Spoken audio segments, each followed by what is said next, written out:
Sir, you are not audible, sir.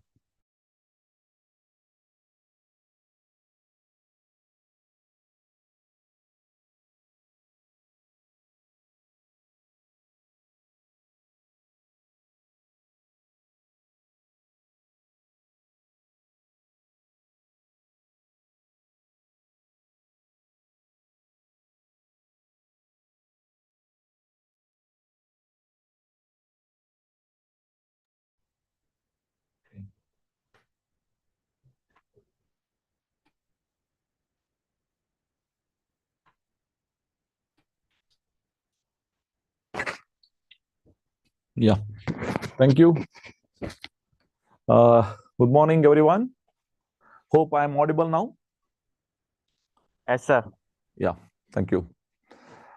So good morning. And yesterday we have discussed about the electrochemistry.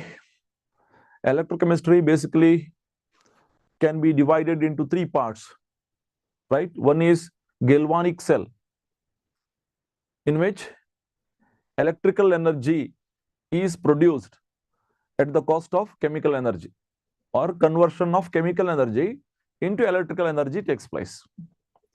There are electrolytic cells in which we pass the electrical energy in order to change the chemical, or to get different chemicals, right? A non-spontaneous reaction is going to happen, and we get different types of compounds, right? And the conductivity cell, in which this is designed for measuring the conduction due to ions, how this conduction due to ions are, right? And now let us move on how this is applicable. All these are applicable in designing commercial cells. Commercial cells are the cells in use. Okay, the commercial cells are compact and they can be used easily. The dry cell that is used for the batteries, the button cells used in the hearing aids and other electronic gadgets, and car battery like lead cell, all these are come under this electrochemistry. So it's all designed using these principles. And how exactly it is constructed, all these things let us know today.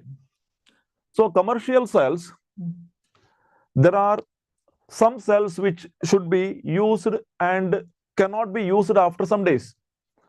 It is because the cells will have some reactions, there will be some chemical reactions, and when the reactants are get completed, or when that reaches the equilibrium, then there will be no flow of current, therefore it stops.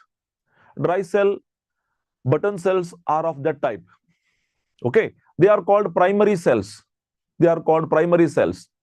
Secondary cells are those which can be charged, which can be chargeable. I mean, the cell that is used in the cell it is used in mobile phones or the car, that kind of cells are rechargeable. So the chemical reactions going on in the while it is discharging electrical current, it can be reversed by charging, by passing the electrical current. So they are called secondary cells. Primary cells, secondary cells, and fuel cells. Fuel cells are the latest innovations, in which the one which is used as a fuel, or one which gives the heat energy, can be done indirectly to produce electrical energy. Therefore, fuel cells, hydrogen, oxygen fuel cells, these are the things that we have in the textbook to do, right? Right. Dry cells. So dry cells is of this kind. Probably you might have seen in the batteries, or you might have cut open this and might have looked into that, and the powder like thing that you might have felt also. So this dry cell is having a coating of zinc. It is made up of a metal. If it is metallic one, this is metallic container. Okay. And at the bottom, it should be zinc only. It should be zinc, right? Zinc anode. Then there is a black rod-like thing. At the tip of this is having a metal cap, and that is graphite. That is graphite and acts as a cathode, right? And what else it consists of? Adjacent to graphite rod, there is a layer of MnO2, MnO2, right? And the moist paste of zinc chloride and ammonium chloride. These are present very next to this. Okay. So there will be paper spacer or insulators which are being arranged so that both the terminals, positive and positive and negative terminal, should not touch each other within the cell. Therefore, there will be separators. Now, what is acting as anode? Zinc metal is acting as anode. So what is anode? Anode is a place where oxidation takes place. Oxidation means it is losing of electrons, right? So zinc loses its electron. Okay.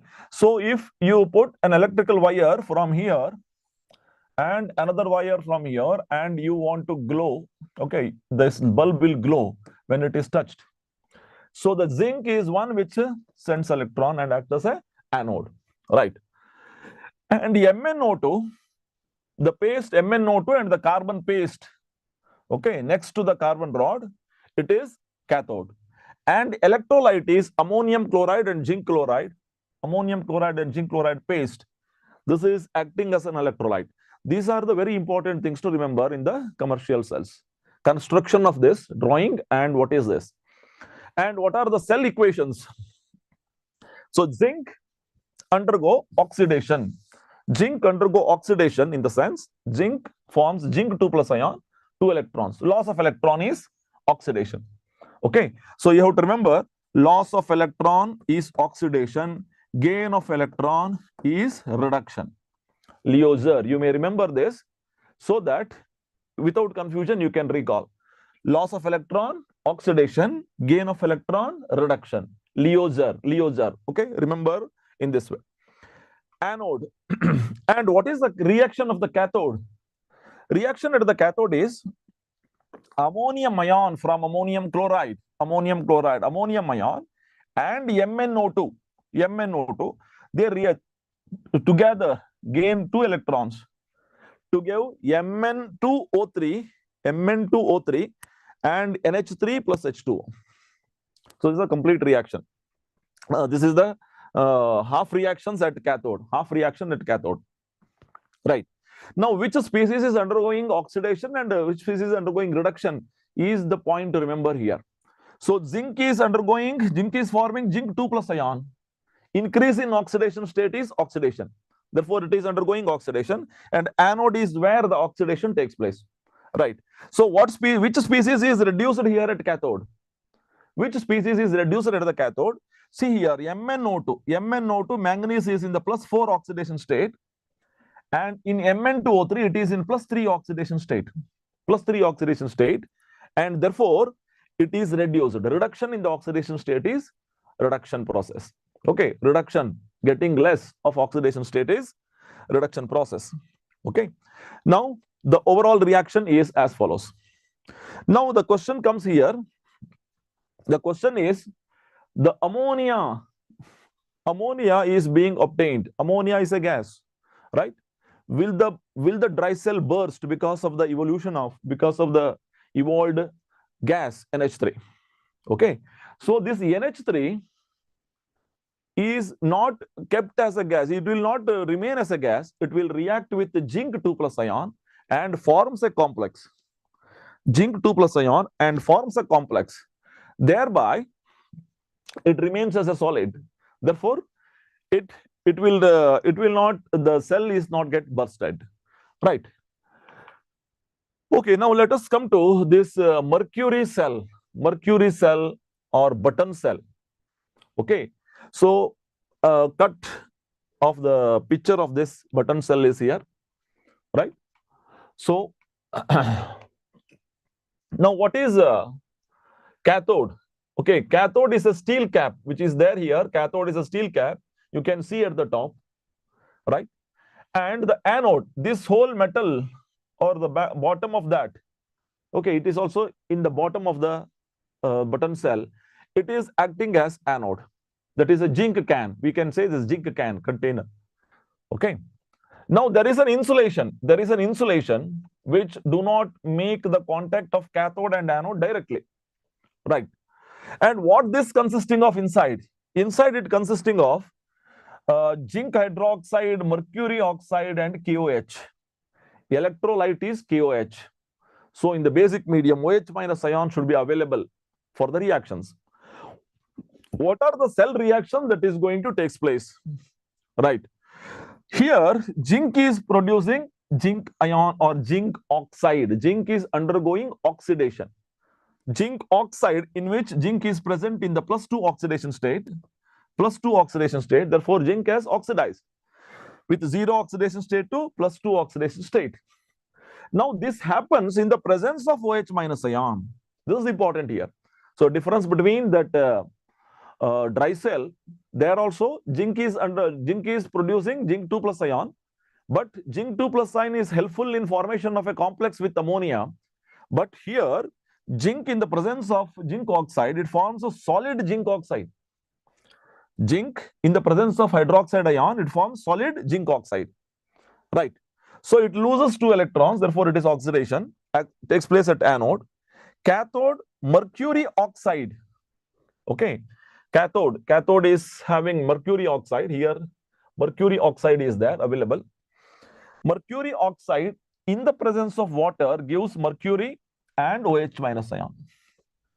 Okay, so mercury and OH minus ion. Mercury is in +2 oxidation state, it is converted into 0 oxidation state, therefore it is reduction. Okay, and you look at the overall equation. If you look at the overall equation, the OH minus ion is not there, that is get cancelled, and H2O is not there in the overall reaction, and electrons are to be balanced, and it is not there.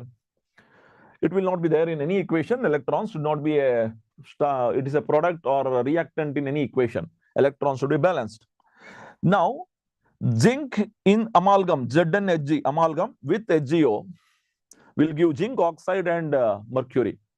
So in this reaction, there is no ionic species, therefore it gives steady current. It gives steady current. That is the characteristic of button cell. And since it is small, one can be used very comfortably with audio devices and other devices, hearing aids, which is compact one, and we can use that. Okay, right. Now these are the two primary cells which are used, and after the usage, after some days, it should be cannot be used. Now lead storage cell or lead cell. Okay, we usually call battery because cell, when it is connected in series, that becomes battery, right? Lead storage cell, what are the things that happens in the lead cell? Okay, lead cell consisting of, okay, I will draw that. Yeah, lead cell consisting of electrolyte, right? Electrolyte. This is H2SO4. H2SO4 is the electrolyte. Okay, and there is one electrode which is made up of lead. This is made up of lead, and another electrode which is lead oxide, PbO2. Lead and lead oxide. Okay, and electrolyte is H2SO4. Okay, so it can give typical 12-volt battery. It is a 12-volt battery. I mean, it will be connected in series, right, to get a 12-volt battery. Cathode, lead grid packed with lead oxide. So cathode, that is cathode, and in cathode, lead oxide is converted into lead sulfate, right? Lead oxide is converted into lead sulfate. In anode, lead grid packed with spongy lead. This is lead.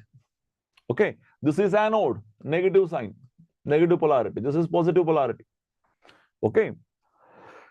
And this is the reaction that takes place.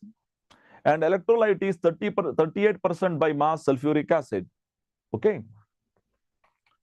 And cell potential, if one cell potential is 1.9 and nearly equal to 2, therefore about six cells are to be arranged in series so that it will output is 12 volt, right?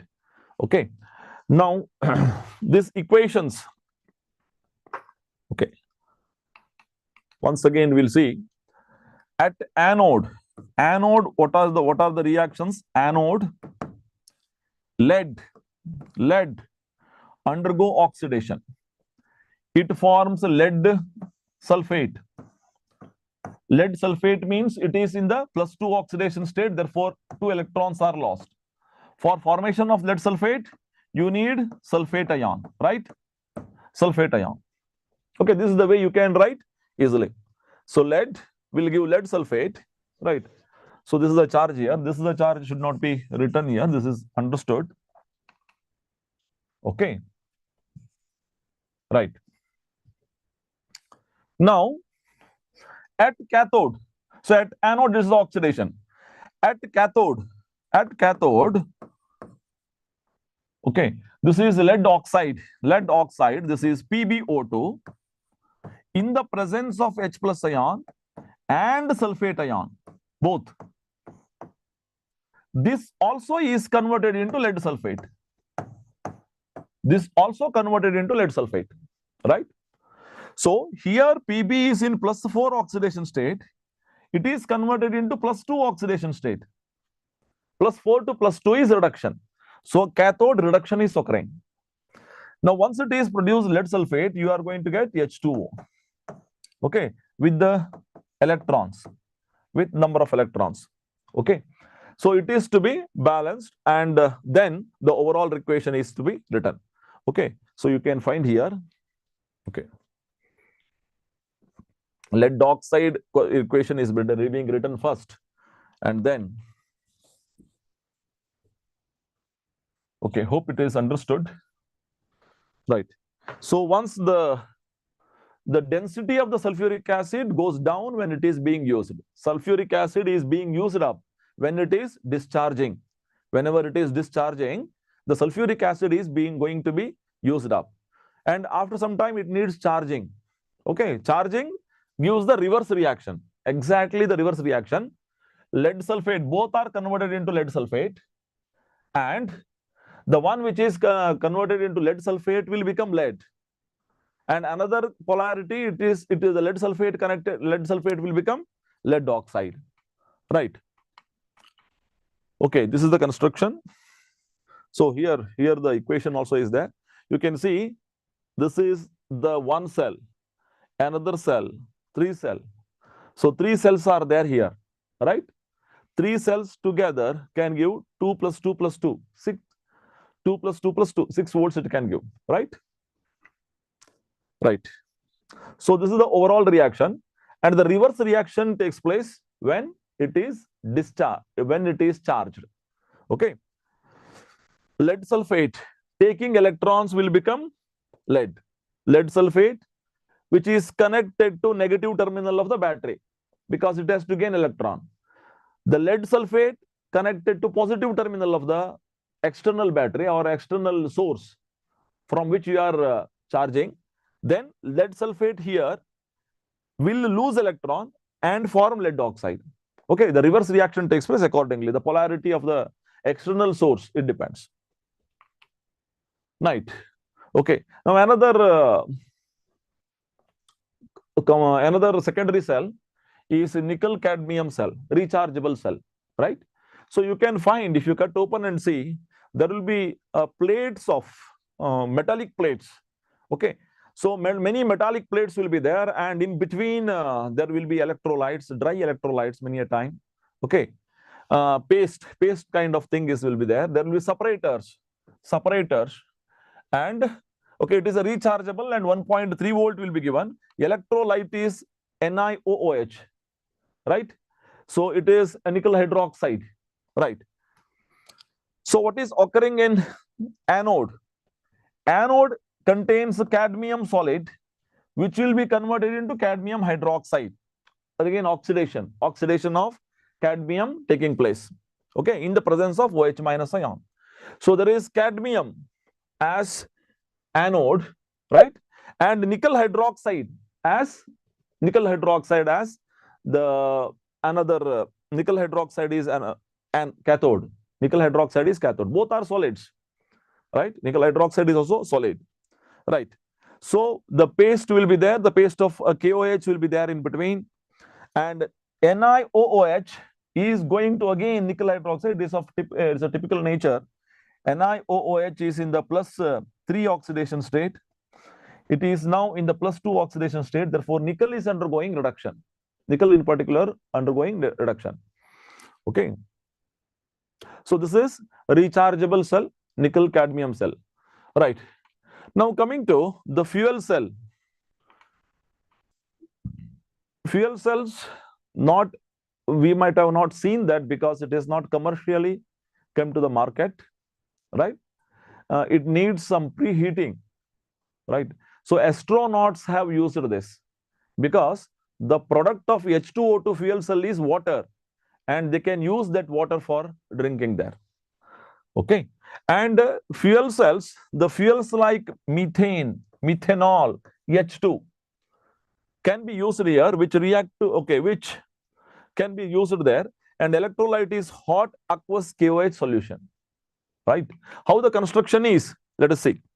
Okay, cell potential is 1.23 volts, and about 40% conversion to the electricity, and the remainder is lost as heat. Excess of heat can be used to drive the turbine and generator. Okay, therefore, the use in that field, okay, astronauts in the space field, it is much helpful. So this is what the construction of H2O2 fuel cell is. H2 is inserted. H2 is made to go from this chamber, O2 from the other, and there are porous and anode and cathode. This material is a special material, as an alloy, right? And hot aqueous KOH will be there in between these two electrodes. The porous carbon electrodes containing metallic catalyst. Okay. Now, what is a cell reaction? Cell reaction, the H2 in the presence of OH minus ion becomes H2O. Right. And the O2 in the presence of H2O becomes 4OH minus ion. In the overall reaction, it is nothing but H2 plus O2, because OH get cancelled. Okay. And H2 plus O2 giving rise to H2O. Right. So hydrogen is acting as a fuel. Suppose if it burns in oxygen, it produces heat energy. If this is conducted indirectly in this way, we will get electrical energy. So that's what the principle of fuel cell is. So heat energy converted into electrical energy. Fuels are giving tremendous amount of heat energy. Fuels are giving large amount of heat energy. So this can be used like that. Suppose if we are using coal also. Coal, from the coal electricity is generated. So burning the coal, then heating the the steam is being produced. That steam is used for rotating the turbine. So in all these process, there is loss of energy, loss of heat energy. Okay, it is only 40% efficient. 60% loss of energy will be there. But if this is the way, if we generate electricity, there will be more will be efficiency. Efficiency is more than 80%. Therefore, fuel cells have not come to the market, but if it comes to the market, it will be largely used. Right. Okay. So one more thing here, you can remember, you can correlate the equations of button cell and also this. In button cell, zinc amalgam, solid zinc amalgam, zinc in the amalgam form, react in the presence of OH minus ion, reacts to give zinc oxide, solid, and H2O, okay, plus electrons. This is what happens at anode. This is what happens at anode. And compare this H2 in the presence of OH minus ion gives H2O. Okay, I'm not going to balancing it. What point I would like to tell is the OH minus ion is taken at anode. Remember this. At anode, OH minus ion is being taken and it helps in oxidation. Okay, if whether it is a metal or hydrogen, it goes for oxidation. And H2O is taken in the cathodic half cell, so that in the balanced reaction, this H2O or OH minus will not be there in both the cases. So this is the way, compare it, and remember the entire reactions you can comfortably write. So it needs a practice, right? So you have to write everything by practice only. You can able to write the total the reactants in the product, and the losing of which is losing electron, which is act as a cathode, which is an anode. Okay, all these things are to be written and practiced, right? Now corrosion. Corrosion is again, it is added in this chapter. Why it is in this chapter? Because corrosion, that is iron getting rusted, is an electrochemical process. It is an electrochemical process, right? How it can be called as an electrochemical process? Let us see. So corrosion gives deterioration of metal. So lot of amount will be spent because of the rusting of iron. The bridges will collapse. The structures will get less strength because of the corrosion. So prevention of corrosion, or knowing about what is corrosion, is important. So let us know about this. Suppose this is a metal. This is a iron metal, right? Fe metal, right? And suppose there is a water droplet on the metal. How exactly the rusting occurs? Let us see, right? So this is the metal get rusted. Okay. So suppose Fe in the lower classes, probably we have learned that Fe plus O2 give Fe2O3, okay, an oxide, and the oxide get rusted by oxide is get hydrated, moisture is being absorbed, right, by iron oxide, and Fe2O3 XH2O, it absorbs some amount of H2O in the structure to give Fe2O3 dot XH2O, right? This is the rust. This is the formula for rust. But actual process is something different, right? It do not directly reacts with O2, and the presence of water is needed. For rusting. Okay, in various experiments it is being proved. Now, what actually happens? A droplet of water in which there will be carbon dioxide which is being dissolved. When carbon dioxide dissolves in water naturally, and this forms a small amount of carbonic acid, H2CO3, and this carbonic acid can give H plus ion, and the rusting takes place in the presence of H plus ion, right? So this is the half cell. Fe can lose its electron, undergo oxidation, provided oxygen in the presence of H plus ion, in the H plus ion forms H2O, right? So presence of H plus ion is because of the water droplet contains some amount of carbonic acid, right? And this is the oxidation half reaction, and this is the reduction half reaction. O2 plus 4H, 4H plus with 4 electrons giving H2O. Okay, so this is an electrochemical process. Therefore, rusting is discussed here. So oxidation reduction process. Fe forms Fe2 plus ion, and oxygen forms H2O. Now, totally, this is a process in which Fe2 plus ion and H2O is again formed. Now, in the droplet, what we find is a place where Fe is converted into Fe2 plus. Then Fe2 plus takes the dissolved oxygen and forms Fe2O3, and Fe2O3 is get hydrated, and the rust is being formed somewhere else. So what you find is there is a pit. Okay, there is a place where the iron is lost, and there is a place where it is deposited. That may be different. Because of which? Because whenever you see the surface of the metal, when it is rusted, it will be uneven, right? It will be not smooth. Metal surfaces will be smooth. Rusted metal is not having smooth surface because of this reason, right? So this is how it explains. This explains corrosion.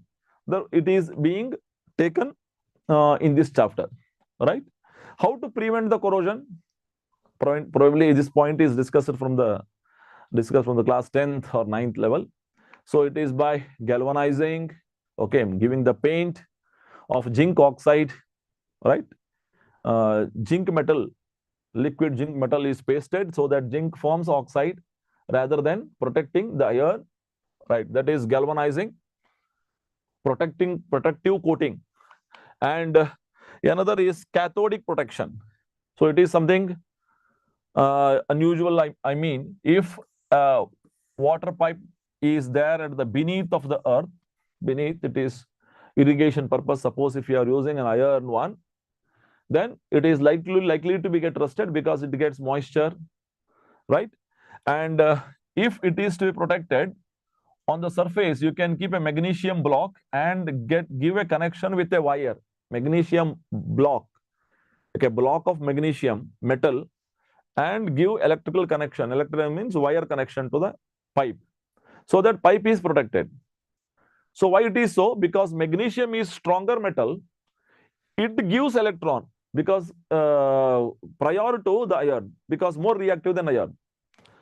And this magnesium is more reactive, therefore it can do so. It can send the electron.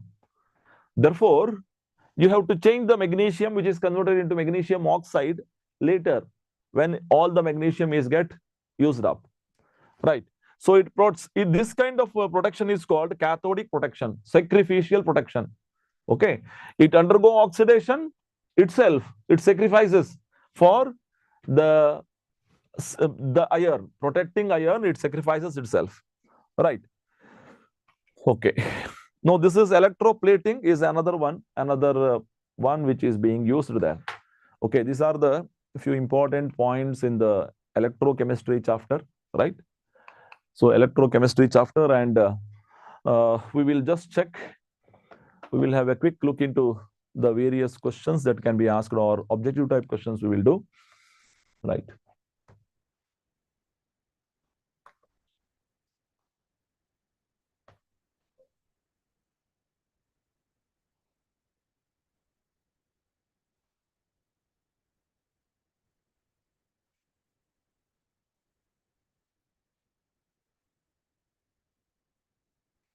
Okay. Right.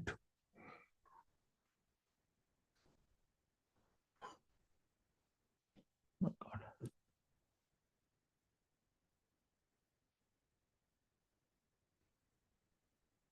Yes. Okay. Fine. Can you able to see this? Okay. Which of the following statements about the galvanic cell is incorrect? Galvanic cell is incorrect. Anode is positive. Oxidation occurs at the electrode with lower reduction potential. Cathode is positive. A. And reduction occurs at cathode. Reduction occurs at cathode. Option A, sir. Option A. Okay. So how do you remember this? This is okay. Lone, sir. Yeah, lone. Right.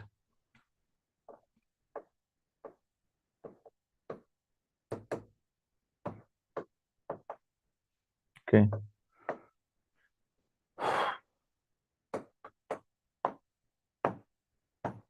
Okay. Okay. Remember that lone. Lone is okay. Right here. Okay. Lone left half cell anode is negative, right? Left half cell anode is negative. Therefore, anode is positive is the incorrect one. Fine. Okay. No, sorry. Okay, the oxidation potential of A and B are 2.37 plus 1.66 volt respectively. In chemical reactions, A will be replaced by B, A will replace B, A will not replace B, A and B will not replace each other. The oxidation potential, remember the oxidation potentials are being given.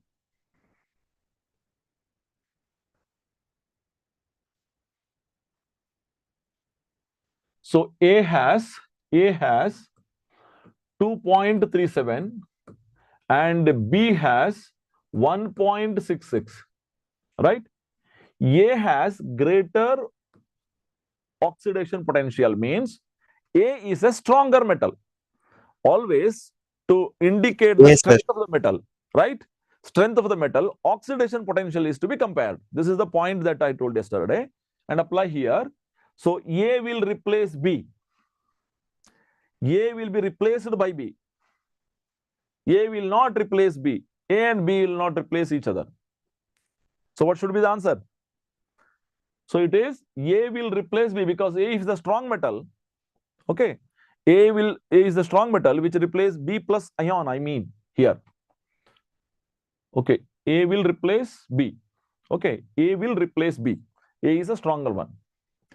A will be replaced by B means B is stronger, right? Which of the following will measure standard electrode potential of copper electrode? If you want to measure standard electrode potential of copper electrode, right? The arrangement will be like this. Option C, sir. Option C. Okay. Okay. So this is a question from exemplar. Okay. And look at the each thing very clearly. So this is 0.1 bar. Therefore, it cannot be. Hydrogen should be at 1 bar. So here 1 bar is present. H plus ion is 1m, but copper 2 plus ion is 2m. So in the standard conditions, what should be there? Hydrogen should be 1 bar. Hydrogen gas that is being passed through to the platinum should be 1 bar. And copper hydrogen ion should be 1m solution. Copper 2 plus ion should be 1m solution. So this is a representation of hydrogen electrode and the copper electrode. So why should the hydrogen electrode should be written at the left side and why copper electrode is written in the right side? It is because preferably hydrogen undergo oxidation. Hydrogen undergo oxidation, right? Oxidation half cell is written left side. Platinum solid, hydrogen gas 1 bar, H plus ion aqueous 1m, double slash, this is left half cell. So hydrogen electrode is represented in this way, right? So this is the answer. Standard electrode potential for SN4 plus bar SN2 plus couple is 0.15 volt, and that for the chromium 3 plus 2 chromium couple is minus 0.74 volt. These two couples in their standard states are connected to make a cell. The cell potential will be? Option B, sir. Option B. Are you sure? Yes, sir. Fine.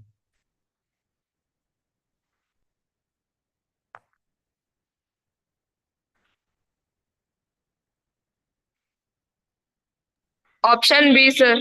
Option B. Fine. So E0 of the cell, E0 of the cell is given by E0 cathode, right? E0 cathode minus E0 anode. E0 anode, right? So one which is having more reduction potential should be cathode. Okay. So 0.15. So 0.15 because the reduction takes place here. And minus because minus 0.74. Okay, this is the way that we have to do.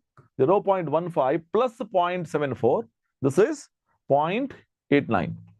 Okay, so right, this is the way that we have to do. Good. The electrochemical reaction 2Fe3 plus zinc, zinc 2 plus 2Fe2 plus on increasing the concentration of Fe2 plus. Increases the cell EMF, increases the current flow, increases the cell EMF, alters the pH of the solution.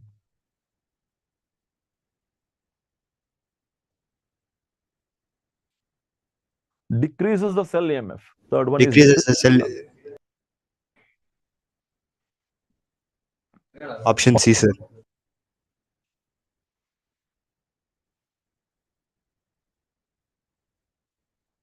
okay. Somebody has put us a message. Sir, option C, sir. From Yanam. Okay. Okay. Akhil participating. Good. You keep it up. Go ahead. You can put messages. I prefer the messages in the Zoom. Those who are in the Zoom can give the message, right? Right. This is the Nernst equation we have to use, right? In the Nernst equation, right, E of the cell is equal to E0 of the cell minus 0.059 by N log of what concentration to be written here? This is to be understood. This is zinc 2 plus here, zinc 2 plus. Right hand side in the equation that is to be written, and Fe3 plus whole square. Okay, Fe3 plus whole square, and also Fe2 plus to be written in here. There are two species, right? Fe2 plus Fe2 plus whole square, right? So this is what QC is. Now what the question is asked? On increasing the concentration of Fe2 plus, not Fe3 plus, Fe2 plus, which is here. Increasing the concentration of Fe2 plus, you are increasing the numerator. When you increase the numerator, the whole quantity increases. When whole quantity increases, you are subtracting larger quantity. Therefore, E of the cell decreases. So you are right. So this is decreases the cell EMF. Okay, fine. Now, the standard EMF of a cell involving one electron change is found to be 0.591 at 25 degrees Celsius. The equilibrium constant of the reaction is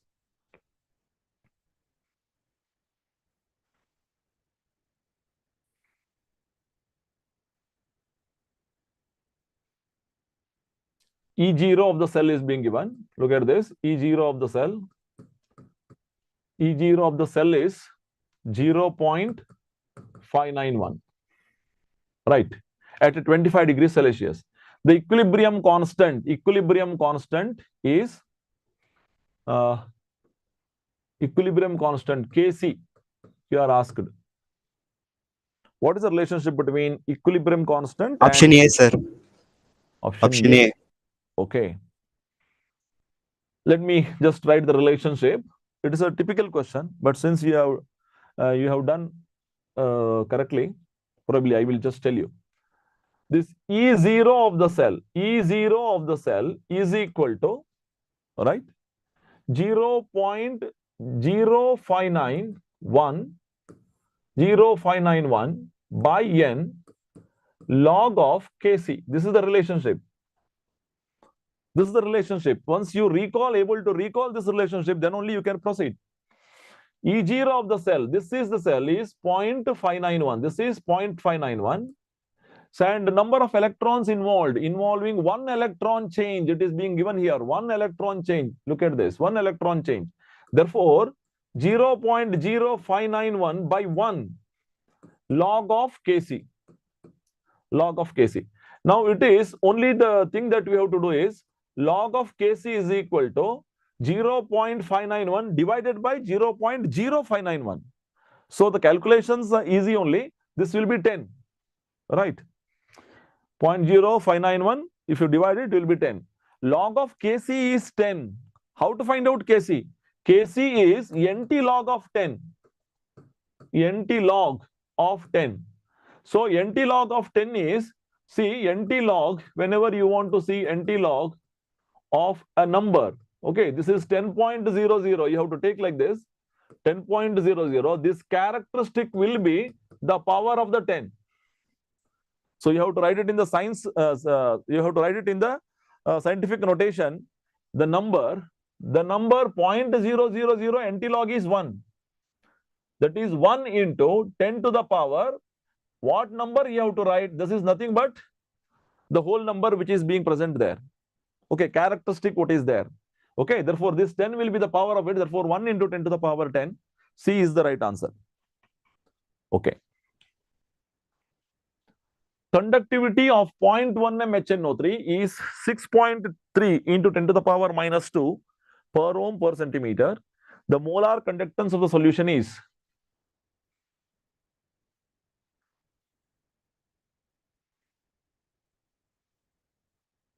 shall I help you? Molar conductance is equal to 1000 into kappa conductivity divided by molarity. This is 10 to the power 3000. What is kappa? Conductivity is being given 6.3 Option C, 10 to sir. the power minus 2. Option C, sir. Okay, molarity is 0.1, that is 10 to the power minus 1. You always write the 10 to the power, that will become easy. If you do this calculation, this becomes easy. So 10 to the power minus 1 goes up, 10 to the power 1, 10 to the power 4, 10 to the power minus 2 is 10 to the power 2. 6.3 into 10 to the power 2 is 630. Right. So recalling of the mathematical expressions at the right time is a very, very essential thing. You practice it. So correctly write the mathematical expression involved there and then substitute. Okay. So that gives the immediate answer. Right. The cell constant of a conductivity cell changes with the change of electrolyte, changes with the change of concentration of electrolyte, D, sir. changes with the temperature Option of D, sir. electrolyte, remains constant for all cell. Option D, sir. Option C, right. A cell D, constant, sir. constant, right? Is easy. Easy question, right? Remains constant for a cell. So electrolysis of a dilute sulfuric acid using platinum electrodes, the product obtained at the anode will be anode, the dilute sulfuric acid. The product obtained at anode. B, sir. B. Who is speaking? Okay. B. Let me just give you more and more ideas, right? B is the right Yes, sir. answer. B is the right answer. This is sulfuric acid. And these are the two electrodes, right? These are the two electrodes. And the one which is asked is product obtained at anode. Anode means anions should move. Anions, okay, this is a positive polarity. Anions will move. Which are the anions present in the dilute sulfuric acid? Dilute sulfuric acid, sulfate ion is an anion, and OH ion is, OH minus ion is from water. As I told you, this won't participate. There is only one option, that OH minus ion or H2O, which undergo oxidation and produces O2. So oxygen is the right answer. Good. When 9,650 coulombs of electricity is passed through the solution of copper sulfate, the amount of copper deposited is given. Atomic weight of copper is 63.6.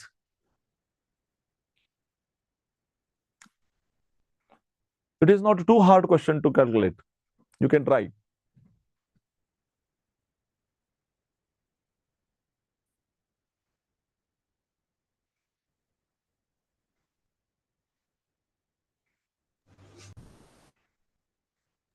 B, sir. B. Yeah.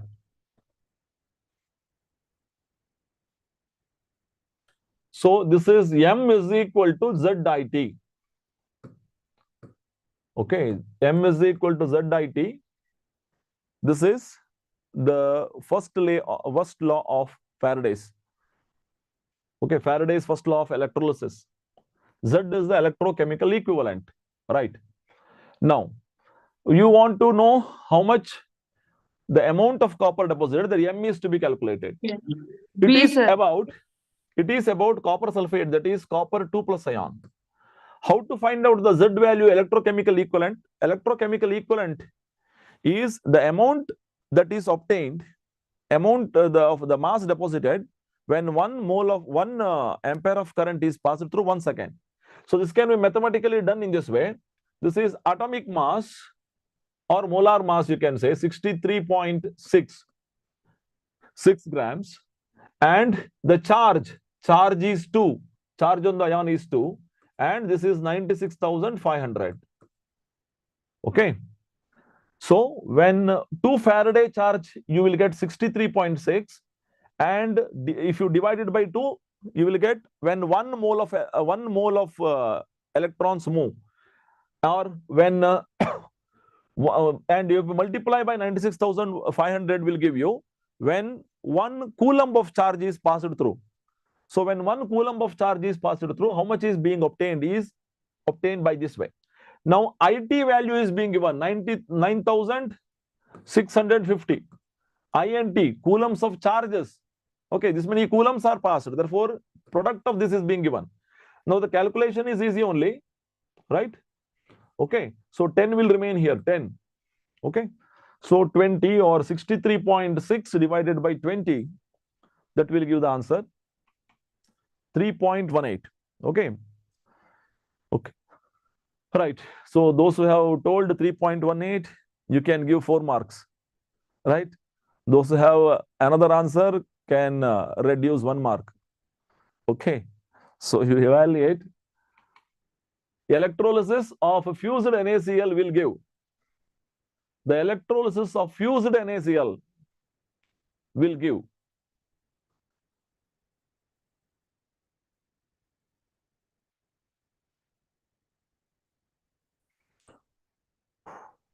Difficult question. NaOH, sir. Fused NaCl should give Na and Cl2, but Cl2 is not there. Na is the only one which is present, right? So this is Na. Right? Sodium is given, not NaOH. NaOH is aqueous NaCl. As lead storage battery is charged, lead dioxide dissolves, sulfuric acid is regenerated, lead electrode becomes coated with lead sulfate. Lead electrode will become coated with lead sulfate. The concentration of sulfuric acid decreases. I think it is having. B, sir. Yes. When the lead storage battery is charged, not discharged, it is charged. Reverse reaction takes place.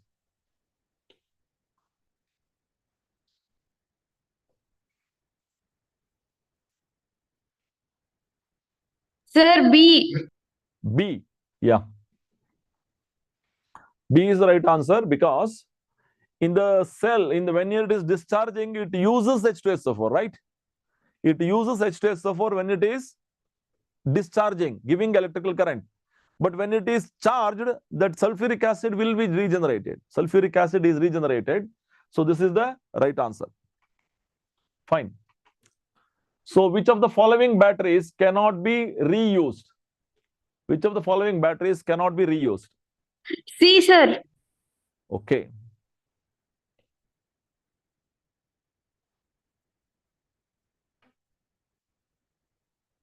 Okay. Nickel cadmium cell also used. Okay. Lead storage battery is secondary cell. This is also secondary cell. Mercury cell is not the secondary cell. Okay. You cannot recharge it. Therefore, it is the one which cannot be used is mercury cell. Right. Okay. Nickel cadmium cell also is being used. This is the wrong answer. Which of the following batteries cannot be reused? This is only mercury cell. Right.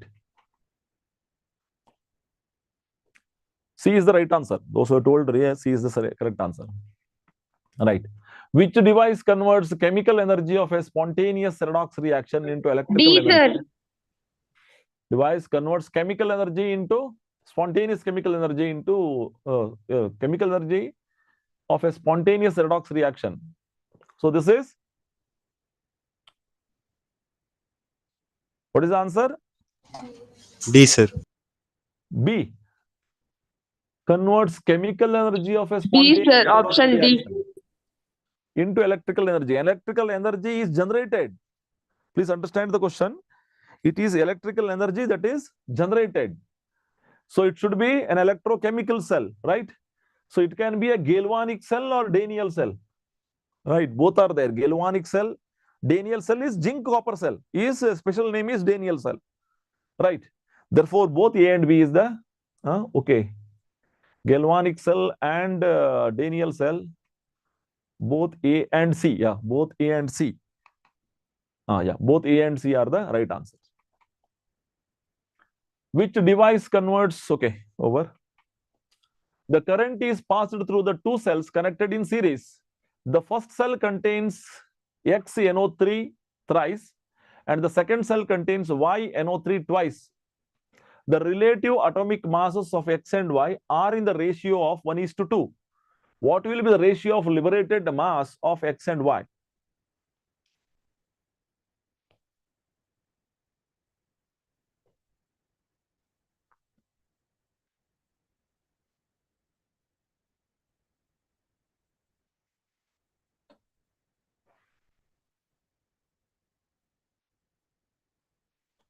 Find out the Z value.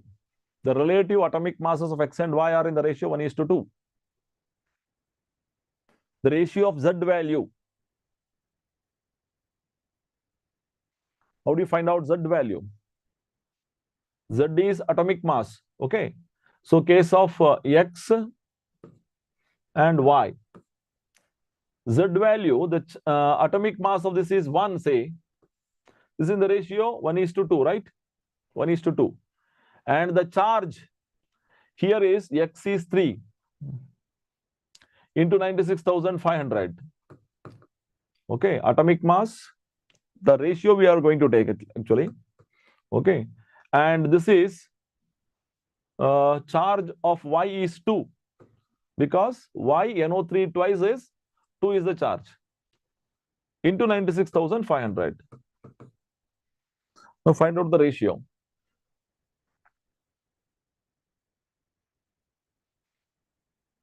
2 get cancelled, 96,500 is get cancelled. And this is, the answer is coming, 1:3 is coming. Anything wrong there? Okay. Yes, 1:3. Yeah. 1/3:1 is 1:3. Right. 1:3. If E0 cell for a given reaction has a negative value, which of the following gives the correct relationship for the values of delta Z0 and Kc? Exemplar book. The E0 of the cell is given reaction as a negative value. E0 has negative value. Point to note. E0 is negative value implies that it is not a working cell. For not working cell, you are asked the relationship delta Z0. C, sir. Okay. For the working electrochemical cell, E0 cell is positive. E0 of the cell is positive. Delta Z0 is negative. Because delta Z gives free energy negative. Option C, sir. Okay. Okay. Let me come to that. And Kc should be greater than 1. These are the conditions. Now reverse it. Because when E0 is less than 0, this is the condition for the negative value, right? So delta 0 should be, okay, delta Z0 should be greater than 0. This is the one thing. And Kc should be less than 1. Okay, this is the thing. Okay, C. Okay, some of you have recalled it, correct? Good. Go ahead. The device that connects the energy of the combustion of fuels like hydrogen Option A, sir. Fuel cell. directly into electrical energy is known as Fuel cell. fuel cell. Okay, directly it is converting, that is fuel cell. Fine. The value of reduction potential of metals A, B, and C are like this. State the correct order of their ability to act as reducing agent. C, sir. Option C. Option C. So this is A, this is B, this is C. This is greater reduction potential, greater negative reduction potential. Okay, I mean one which is in the point of view of negative sign, this is the least one. The one which is least is having better reducing agent. Therefore, B is a better reducing agent, then C, then A. Wherever this answer is there, that is the one option. Can C is the correct. Okay, good. Okay, fine. Something wrong in selection. Okay, this is the order. This is the order to be written. So if the signs are correct here, this is the order. The product of electrolysis of aqueous solution of sodium chloride are aqueous solution of sodium chloride. C, sir. B. Option C, sir. Option C. You have changed. Okay. No, sir. I told C only, sir. C only. Okay, fine. Very good. Now, hydrogen at cathode and Cl2 at anode. Due Yeah. to over potential, sir. Yes, exactly. Very good. So this is okay. Right. This is sodium chloride, aqueous sodium chloride, and when electricity is passed, aqueous sodium chloride, there are, for the cathode, there are sodium ions and hydrogen ions. Right. These are the cations which move towards cathode, and H plus ion, this is negative reduction potential, and this is positive zero reduction potential. Therefore, this is more. Therefore, hydrogen gas is produced here. Hydrogen gas, sodium will remain as it is. And among OH minus ion and sulfate ion, chloride ion, chlorine gas is evolved. Okay, both are having nearly almost same reduction potential. They differ very little. And Cl minus gives Cl2 because of the reason of over potential, as you said. Okay, so it is over potential, and the answer is H2 at cathode and Cl2 at anode. Okay, well.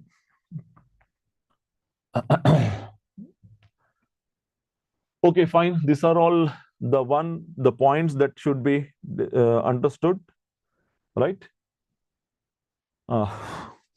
In the electrochemistry. Hope you have learned, and thank you for your participation. You have participated well, you have understood well, and only a little more revision and little more practice will put you in better condition, and see that you get mastery over all these things. Electrochemistry is an interesting chapter, and there are many questions which can be asked numerical based. So whenever numerical based questions are there, there will be twisted questions will be there. But questions are tricky, but there will not be hard to work out, right? The the data will be given such that the calculation is easy only whenever it comes to the objective type questions. Therefore, keep practicing this. Objective type questions, when you practice it, you will get more and more insight to the subject, and you can do well in the examinations. Right. Now, let us move on to another chapter, D and F block. Right. D and F block. So today being the last day of my lecture, and let me take up another two chapters which are remaining. One is D and F block and coordination compounds, right? So D and F block.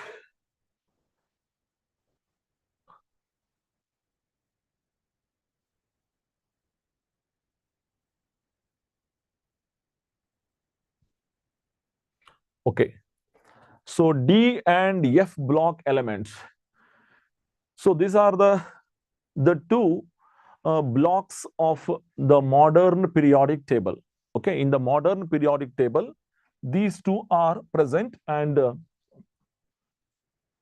we have to understand about the general properties. What is very much important in this chapter from the examination point of view is the reasoning questions that can be asked about the D and F block. Reasoning questions will be there, and the preparation and properties, oxidizing properties of two compounds, that KMnO4 and K2Cr2O7, potassium dichromate, and from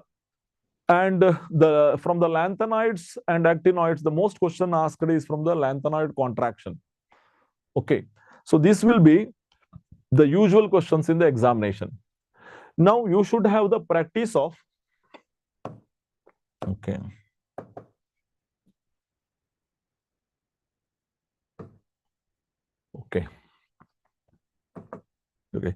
you have the practice of writing the periodic table, right?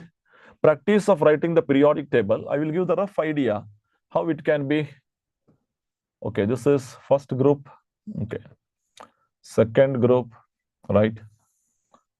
Then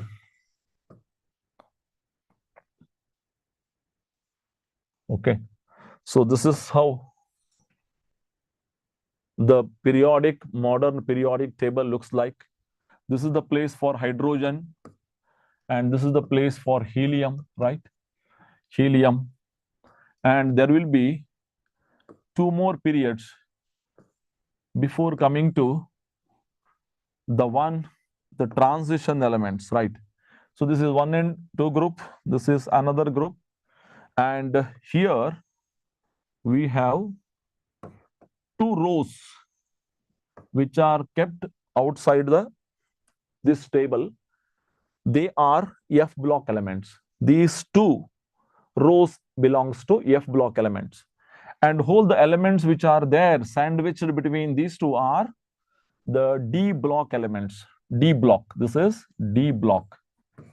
Okay, so from the point of view of the groups, this is the first group, second group, this is second group, and the third group to 12th group, there are 10 columns or 10 groups which belongs to D block, and 13th, 14th, 15, 16, 17, 18. So there are totally 18 groups, right? So have the practice of writing this skeleton diagram, skeleton one, right? And this is a 3D series. Actually, this 3D series is in the 4th row. 3D series. This is the first period, second period, third period, 4th period is 3D series. 3D series in the sense electrons are filled in the 3D orbital. Okay, 3D orbitals, electrons are successively filled, right? So these elements of 3D are scandium, titanium, vanadium, chromium, manganese, iron, cobalt, nickel, copper, zinc. So better to remember these elements in order. That will be helpful in writing the electronic configuration and also the many of the properties. So first 3D series, you must remember the elements in the order, right? Then there is 4D series, 5D series and 6D series. 4D, 5D and 6D series. Okay, so lanthanum come here and actinium come here, right? Lanthanum and actinium, and the elements here, the 14 elements are the lanthanoids. They are called as lanthanoids. So these, okay, these are all lanthanoids. The lanthanoids are 14 elements. Okay, now why F row? This contains the F block elements are 14 in number because the maximum capacity of F orbital is 14. Why there are 10 elements in the D block in a row? Because the D capacity is 10. This is how the answer is, right? Now these elements are called transition elements. Probably they change the metallic S block to the non-metallic P block. They do this transition. Therefore, they are transition elements. And the F block elements are called inner transition elements.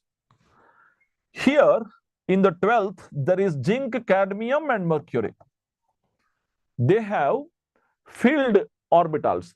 This is 3d10, this is 4d10, this is 5d10. So even in any other oxidation state also, they have completely filled d orbital. Therefore, they are not called as transition elements, and they deviate themselves from the properties of transition elements. They are called post-transition elements, right? Now, to have a generalized electronic configuration, have a general electronic configuration of D block and F block.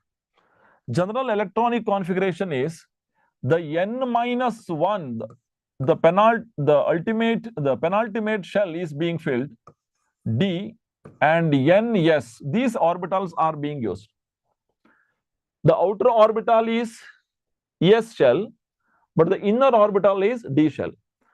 For the 3D series, 4s2 is filled. For 3D series, 4s2, then 3D, 1.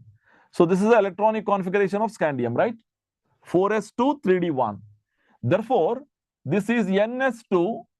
This n-1 is filled from 1 to 10. 1 to 10. Actually, this is the general electronic configuration.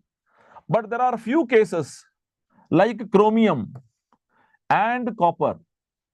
They deviate their electronic configuration. They deviate electronic configuration. Therefore, this is 1 to 2 it is being written. Because chromium supposed to be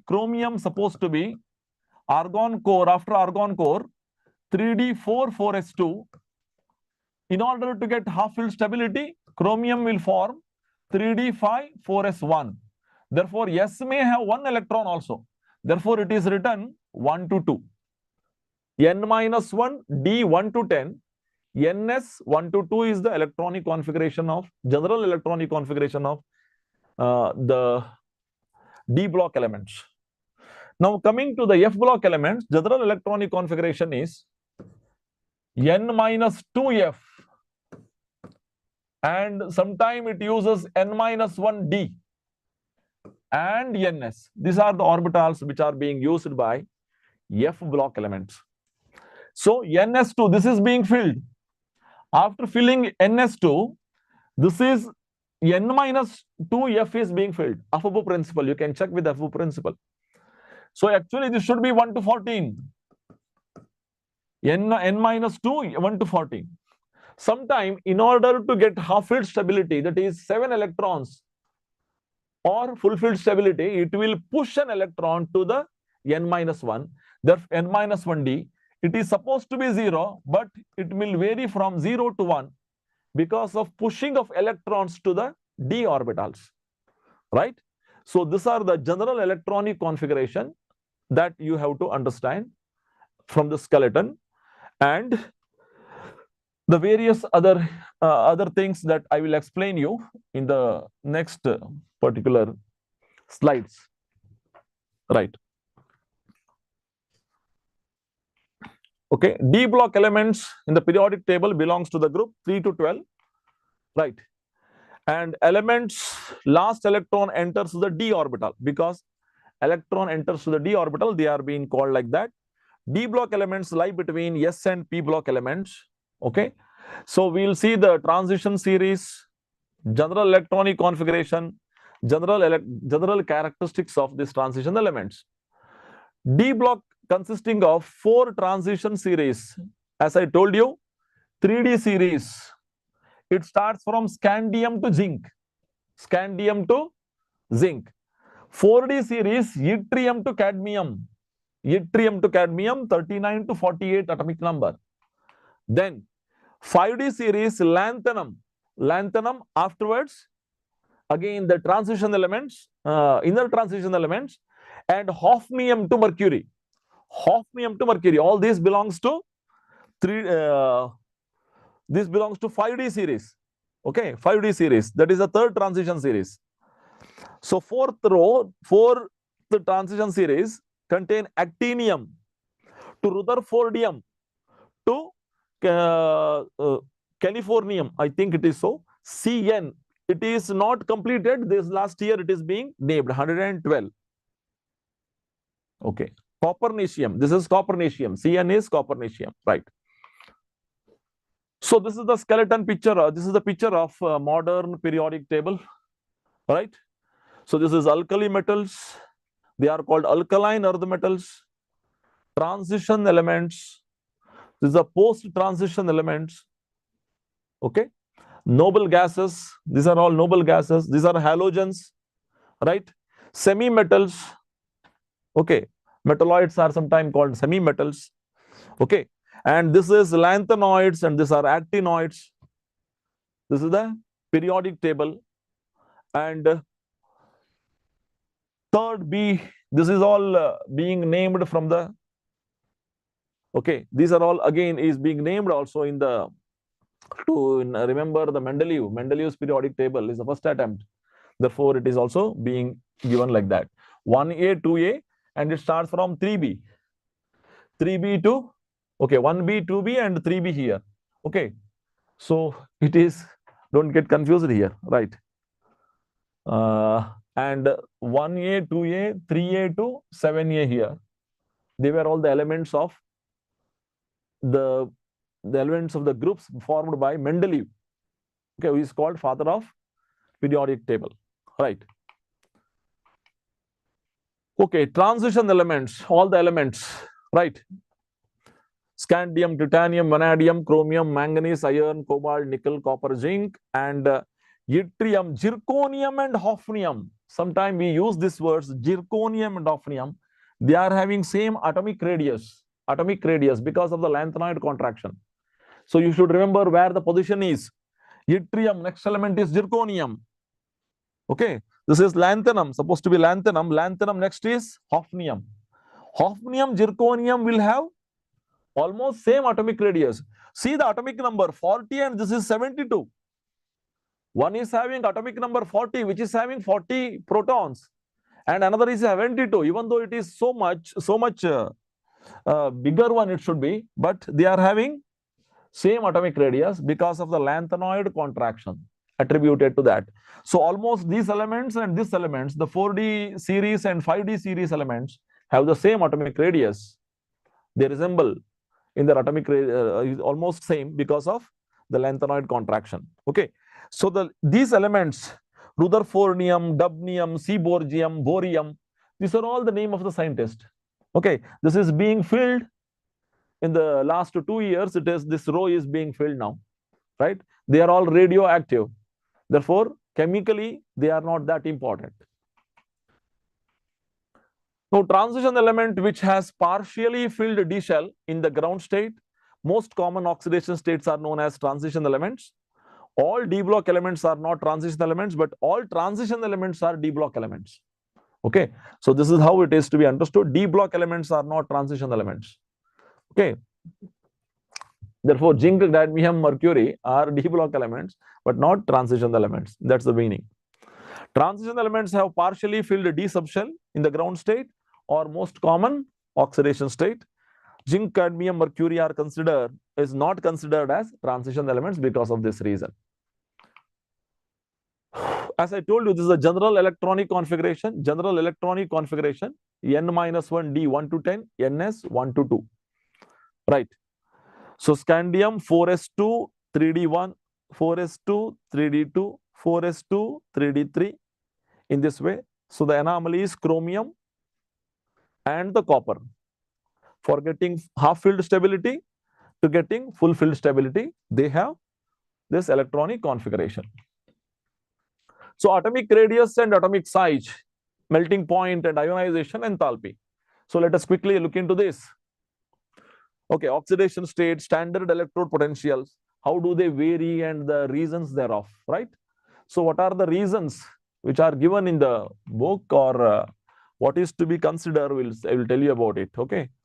So there are the many properties based on which reasoning questions are asked: reactivity, catalytic property, magnetic property, formation of complex compounds, formation of interstitial compounds, and oxide formation, all this. Now coming one by one, the melting point. So this is the graph, melting point graph. So all are having metallic bonding. These are metals. These metals show ductility, malleability, all such properties. So they have got good metallic bonding. So whenever their metallic bonding is stronger, the interparticle force of attraction is stronger, they should have high melting point. Compared to the first group and the second group metals, these are having higher melting point. What is the reason for having high melting point of transition elements? It is because of the involvement of d electrons, the unpaired d electrons. Okay, this also involve in the metallic bonding, right? So when we draw the graph from scandium, titanium, this 3D series, this is 3D series, which is red marked. So titanium to chromium, it increases. For manganese, it shows a dip. And Fe again, it increases a bit, and again it falls down like this. So this is the one graph that we get for 3D series. Now, why there should be increase in the why there is an increase in the melting point? What happens in the metallic bonding from scandium to chromium?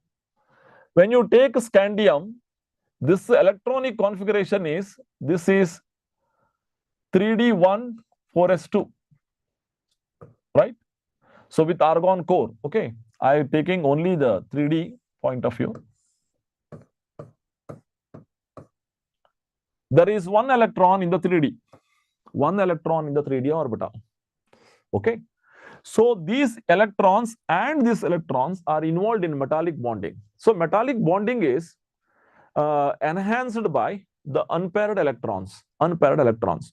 Metallic bonding is considered as the combination of ionic bonding and the covalent bonding. What is their ionic bonding? What is there to do with ionic bonding? Metals have kernel. Kernels means their nucleus along with some set of electrons which are strongly held to the nucleus, they are considered as positive ions, cations. And the free moving electrons are anions. Okay, so electrons holds all the particular kernels like this because of the movement, their movement. So this is an ionic interaction. Metals are having such kind of ionic interaction. And you know that whenever there is a covalent bonding, how the covalent bonding is formed, VB theory says that an atomic orbital containing unpaired electron, when they overlap each other, covalent bonding is being formed, right? Covalent bonding is formed, overlapping atomic orbitals is possible. So it consisting of unpaired electrons for making this kind of covalent bonding, which enhances the metallic bonding, right? Scandium contains one such kind of unpaired electron. What about the titanium? Titanium contains 2. Vanadium contains 3. Chromium contains 5. 3d5, 4s1 configuration. Therefore, there is a steep increase. As number of unpaired electron increases, the metallic bonding enhances, therefore the melting point increases. So these are the related things. Now, why there is a dip in manganese? That's the point. So manganese has got 4s 3d5. Manganese is 3d5. I will write here only. Manganese 3d5 4s2. First of all, it has got 5 unpaired electrons. It would have been more. But these 5 electrons is, then next is the 2 electrons paired electron. 4s electrons, paired electrons are there. The one which is in the outermost orbital, there is paired electron, right? Not in the case of chromium. Chromium has got s electron, one s electron is there. But in case of manganese, there are paired electron in the outside. So overlapping is being obstructed. And another thing is that manganese is having internal symmetry. That means it will be stable inside the atom, but in atomic interaction becomes less. So when the electrons are more stable within the atom, then it won't interact with another atom.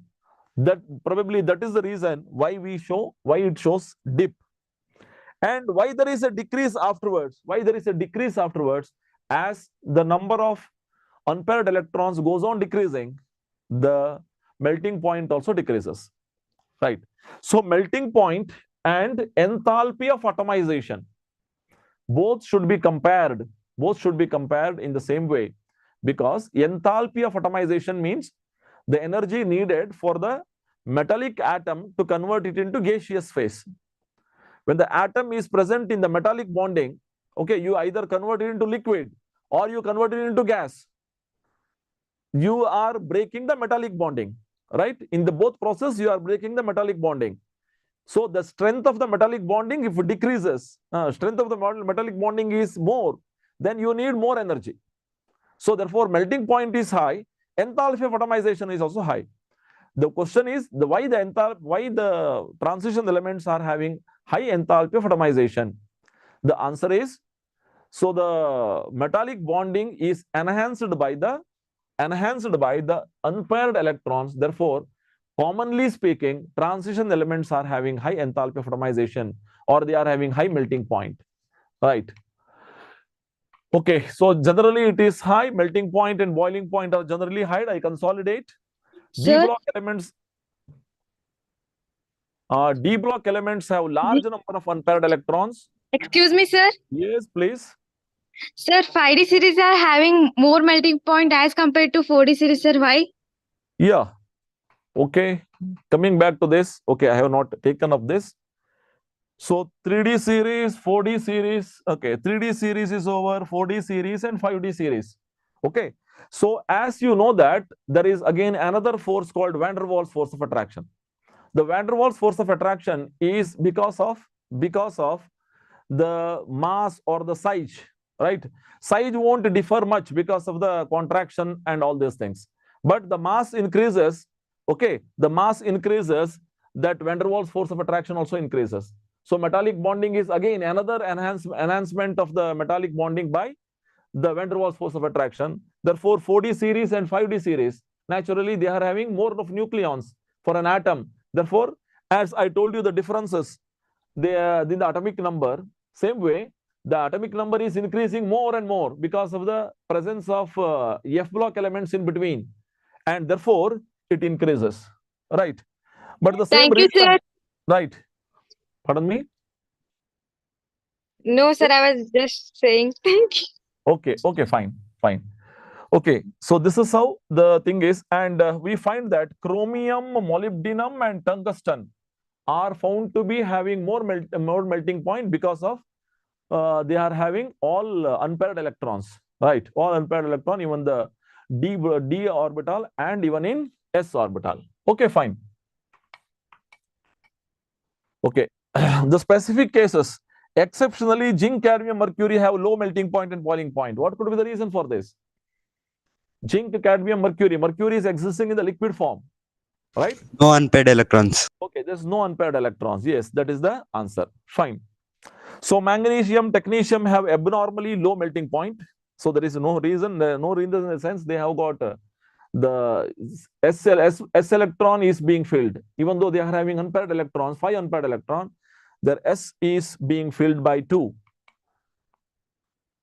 Okay, group 6 elements have highest melting point: chromium, molybdenum, and tungsten. Right. So there are few exceptions, and few exceptions are to be accepted. Okay, few exceptions are accepted. Okay, that's only the thing. Right. So variation in atomic and ionic radii. Variation of atomic and ionic radii. Right. So this is the atomic radii, 3D series. This is 3D series. This is 4D series. This is 5D series. Okay. Scandium to zinc. Okay. So atomic radius decreases. Again, it becomes almost flat. Cobalt, nickel is having almost all same radius. From nickel to copper, it increases, and zinc, it increases.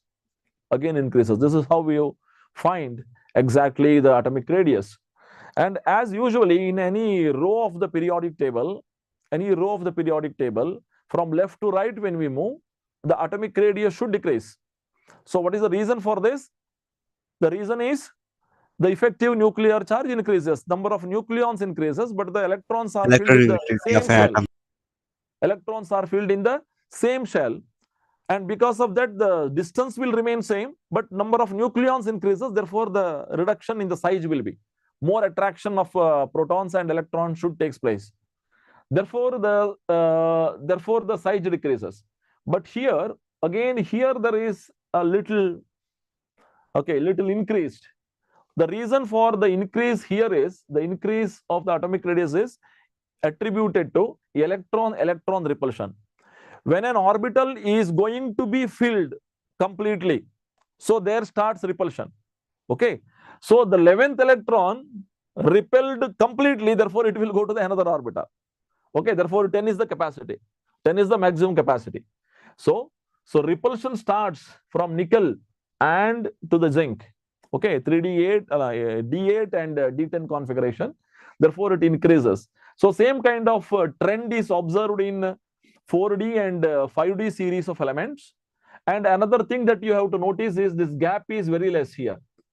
So this gap is less because of lanthanoid contraction that we are going to know from the F block elements, right?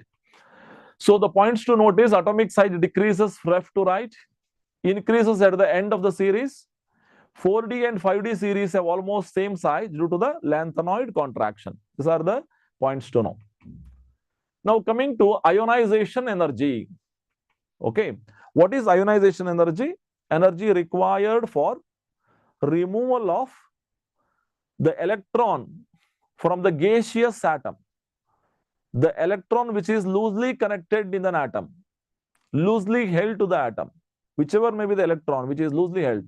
Usually it is the outermost electron which is usually held with less strength. Therefore, it can be removed. Now, ionization energy is the energy required to remove an electron from the outermost shell of the gaseous free atom. Right. So, ionization energy is IE1, IE2, IE3. What is this IE1, IE2, IE3? The successive ionization energies. From a cation, where one electron is already removed, if you want to remove another electron from it, this is IE2. So naturally the IE2 is more than IE1 because you are removing an electron, a negative charge, from a positively charged cation. Already it is deficit of electron and you are removing it, you need more energy. So therefore successive energies are required is more. So that is naturally in case of all the elements. And IE1 of 5D series is much higher than those of 4D and 4D and 3D due to weak shielding of 4F electrons. Okay, 4F electron weakly shielded and 5F electron. Okay, so that is something to be have a debate. We will see that in the F block elements, right? Okay, ionization energy. Okay, we can say ionization energy will increase from left to right. Normal thing that we have to know is ionization energy will increase from left to right in the periodic table. As the size decreases, ionization energy increases. Okay, and whenever there is a small change, ionization energy may vary also. I will give the data of all ionization energy so that you can understand how it varies, right? So the hydration enthalpy, ionization enthalpy, all these are an essential fact to discuss when it is electrode potential values, right? Oxidation states. So transition elements show variable oxidation states. Okay, so if you come to the scandium, titanium, vanadium, chromium, manganese, the manganese is the element which is showing highest number of oxidation states. Okay, unlike the p block elements, there the variation is by the unit of 2. I mean, lead shows +2 or +4. This is the variable oxidation state. Okay, nitrogen shows +3, +5. Thallium shows +3, +1. Right? So there the variation is by a unit of 2. Okay, many of the things are attributed to the inert pair effect. Okay, that is different. But here they unit by 1. they vary. They show variable oxidation states. So manganese shows +2, +3, +4, +5, +6, and +7. All these oxidation states are shown by manganese, and it shows that the participation of d electrons along with s electrons, even though in all cases, okay, only the last electrons in the ultimate shell is being taken out, or they participate in chemical reaction. But in case of transition elements, along with the last shell, the d shell, this is d shell electrons also will participate. Probably this energy difference is less, therefore the electrons can also participate in the chemical reactions. Because of the involvement of d electrons in these processes, this show variable oxidation state. There is a reason why they show variable oxidation state, because of the participation of d electrons along with s electrons. Now scandium, so this is having 3d1 and 4s2, right?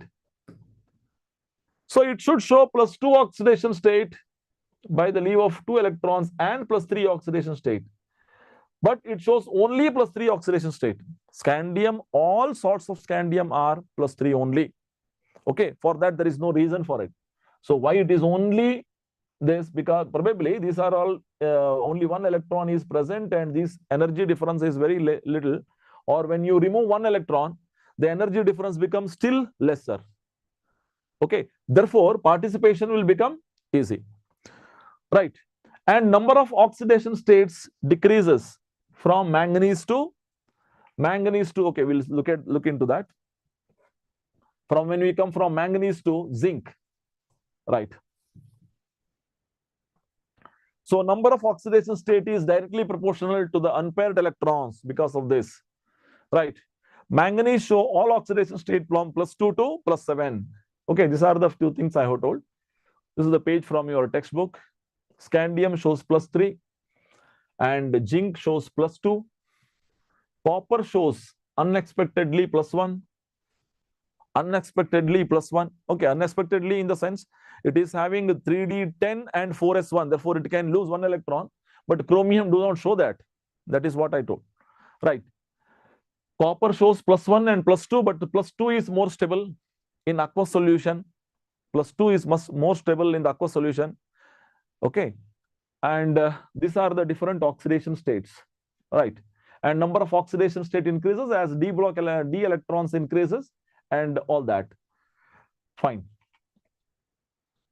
So low oxidation states are found when a complex compound has ligands capable of pi acceptors character in addition to the sigma bonding. Okay, Ni and Fe shows lower oxidation states or zero oxidation state. They are, when they form metal carbonyls, they show zero oxidation state.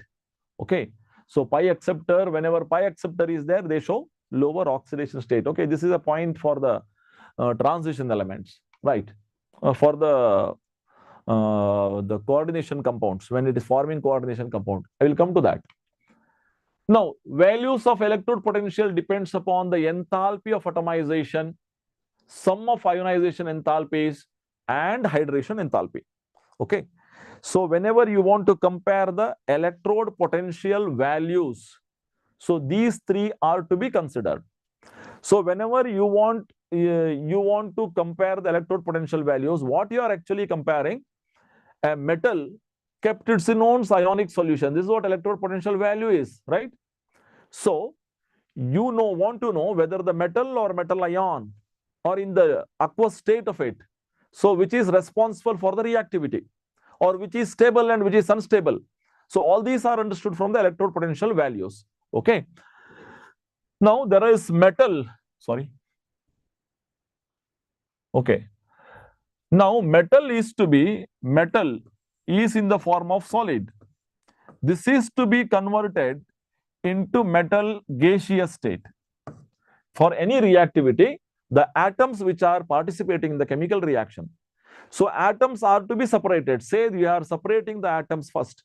so that each atom will undergo chemical reaction, right? So for this, we need the energy which is called enthalpy of atomization, solid to gas, enthalpy of atomization or sublimation enthalpy, all these things are named. Now, for metal gaseous free atom, you are removing some electrons, n number of electrons, either 2 or 3 or whatever. So if it is so, you are making the metal to have Mn plus oxidation state in the gaseous phase. The energy required here is sum of ionization energies, IE1 plus IE2 plus so on to IEN, because n number of electrons are to be removed, sum of the ionization enthalpy. And this gas, Mn gas, has to, Mn plus oxidation gas is to undergo in aqueous form.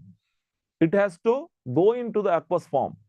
So the energy released in this process is hydration enthalpy. It is hydration enthalpy.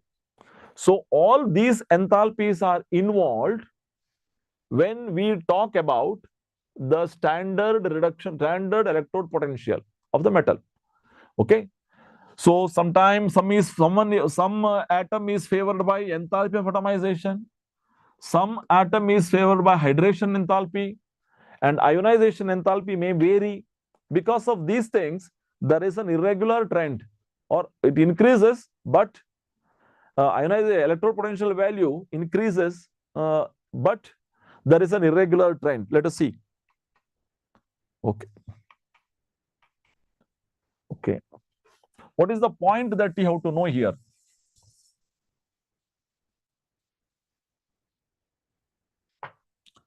Reduction potential increases means reduction process is easy.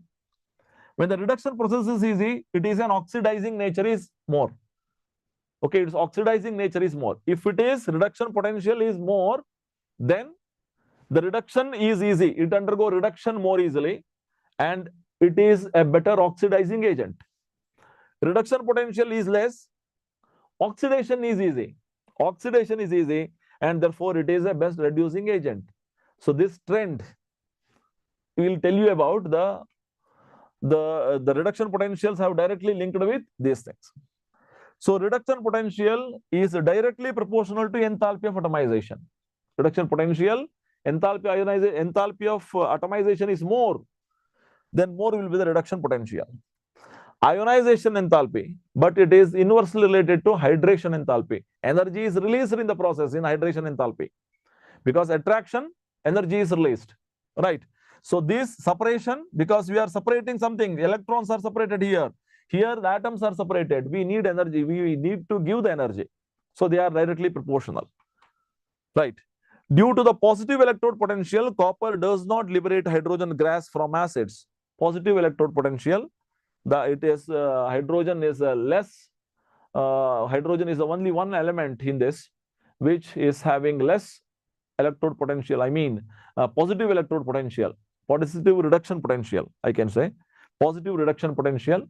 Therefore, it won't liberate hydrogen gas when it is put in an acid, but all other elements do so. Okay. It is interesting to note that the value of E0 for Mn, nickel, and zinc are more negative than expected from the trend. Okay. So this is the trend. This is the trend. Okay. So it increases and it falls somewhere in Mn. It is for Mn 3 plus to M. I think it is the ionization energy that you have to consider there. And the trend is copper is more than 0. Therefore, that means positive number 0.34. And all others are best metals. The irregular trend is contributed to the sum of these things. I will tell you about it. What they? This is the thing. Titanium, vanadium, chromium. You go through this. It is given in the textbook. It's a page from the textbook. This is enthalpy of atomization. Enthalpy of atomization, which is decreasing here. So it is increasing and then decreasing. You can see. This is first and second ionization enthalpy. First and second ionization enthalpies. So from metal to in the second oxidation state to metal. So process you can understand.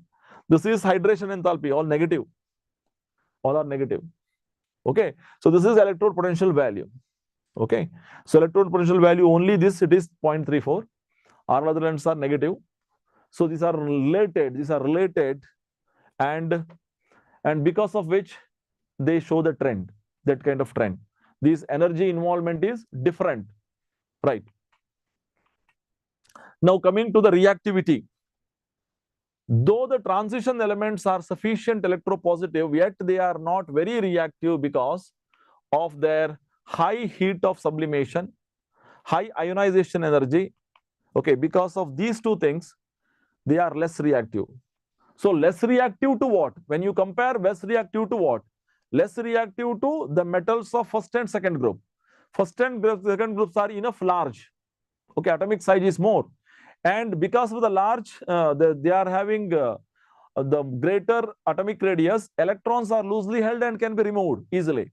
So these are the metallic properties. The trend is the losing of electrons. When the losing of electron comes, so the strong metals can do well. High heat of sublimation. High heat of sublimation is the metal are more with the metallic bonding. They are connected with the metallic bonding. Therefore, high enthalpy of sublimation or atomization is necessary. Because of this, they are less reactive compared to the first and second group elements. Okay. Now, magnetic moment. Magnetic moment.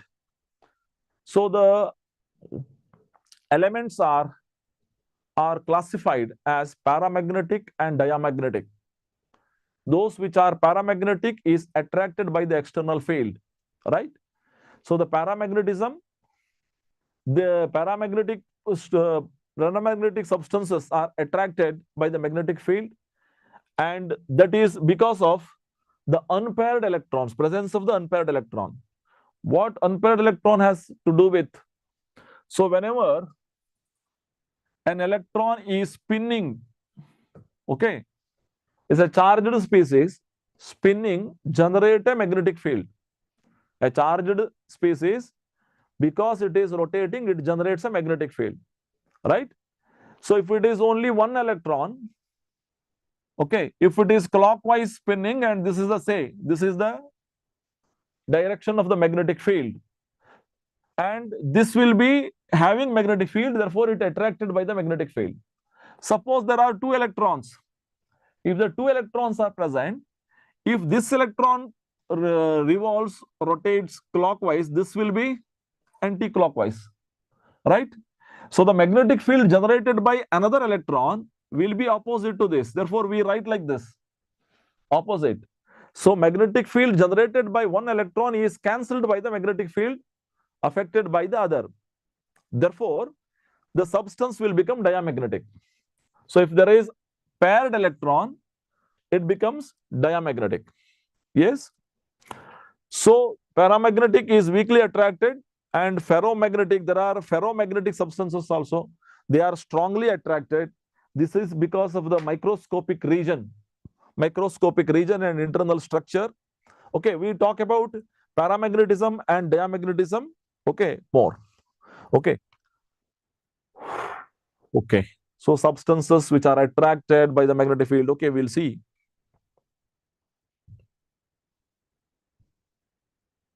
Okay. I think there is a video. Just see.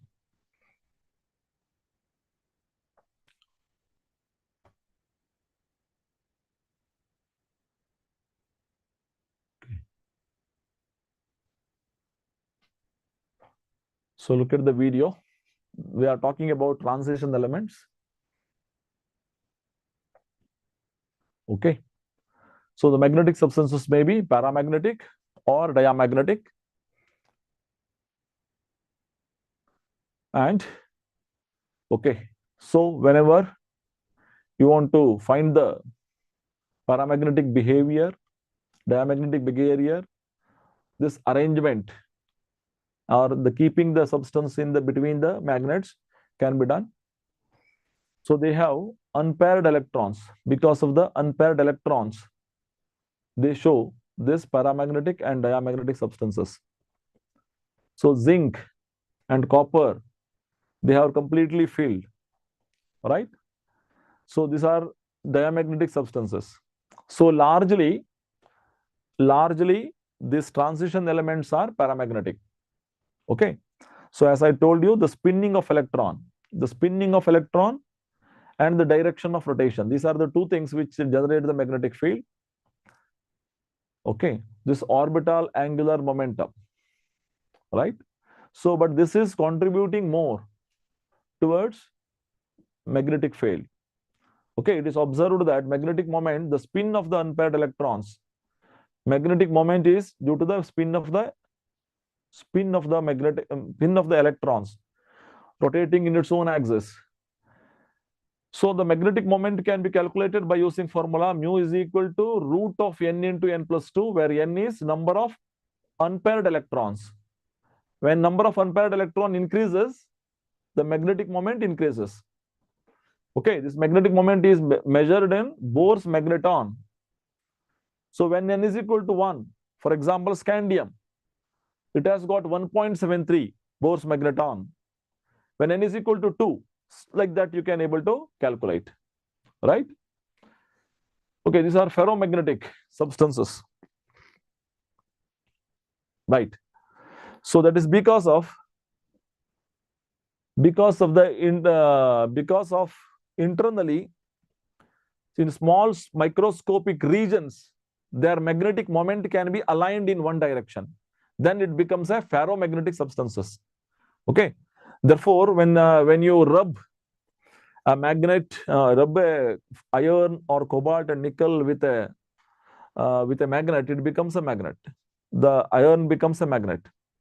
It is because their microscopic regions, their magnetic alignment can be done. Okay. So, okay, fine.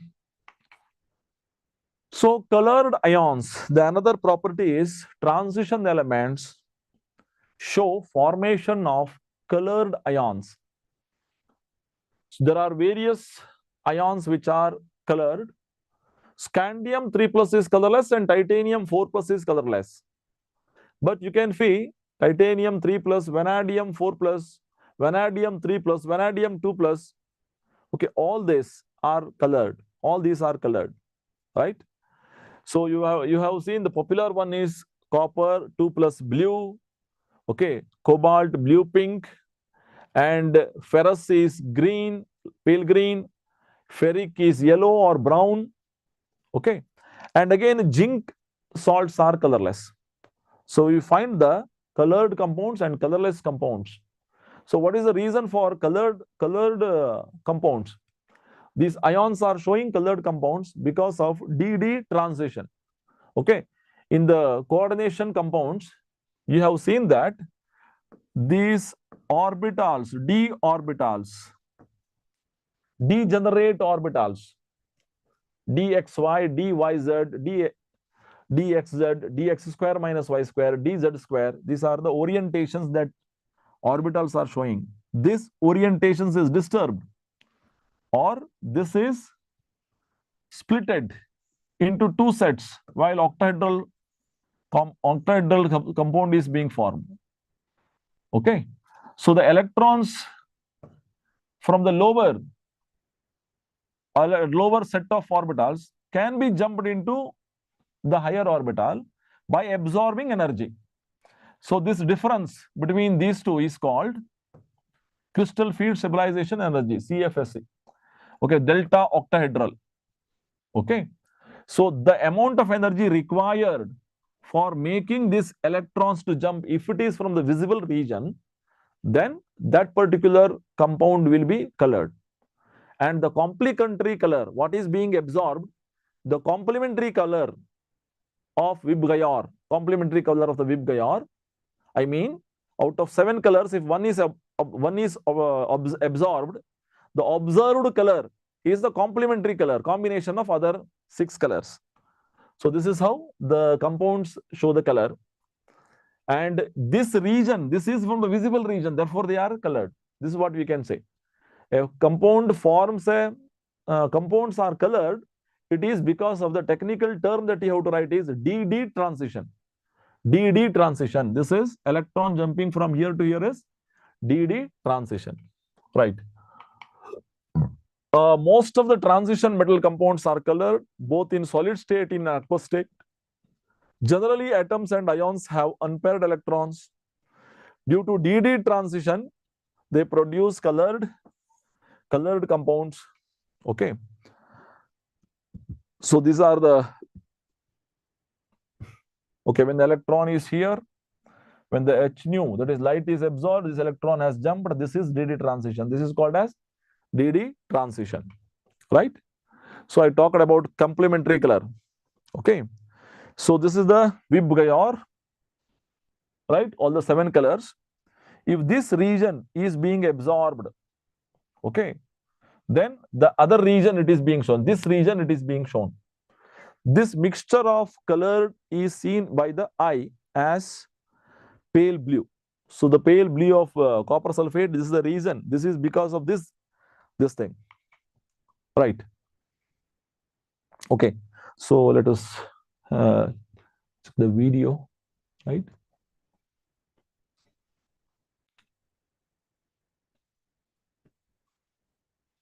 Okay. So these are the beautiful colors of D block elements. Okay. When the light is falling, these electrons will dump. Then this is the DD transition. This is what we mean by DD transition. Okay.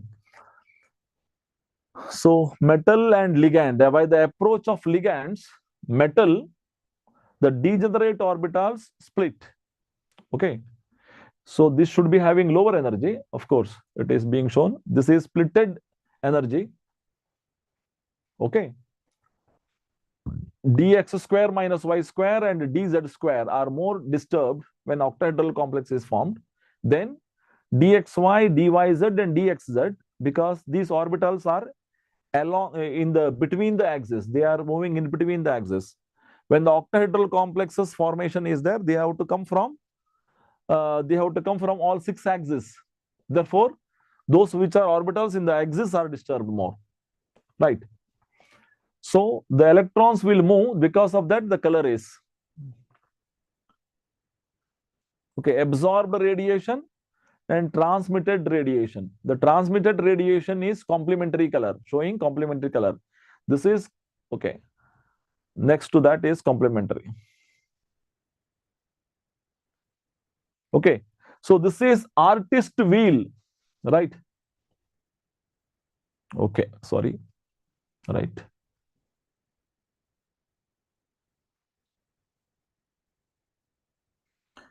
Okay.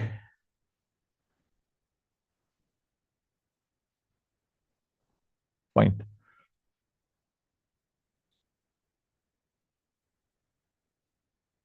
Okay, fine. It's not moving.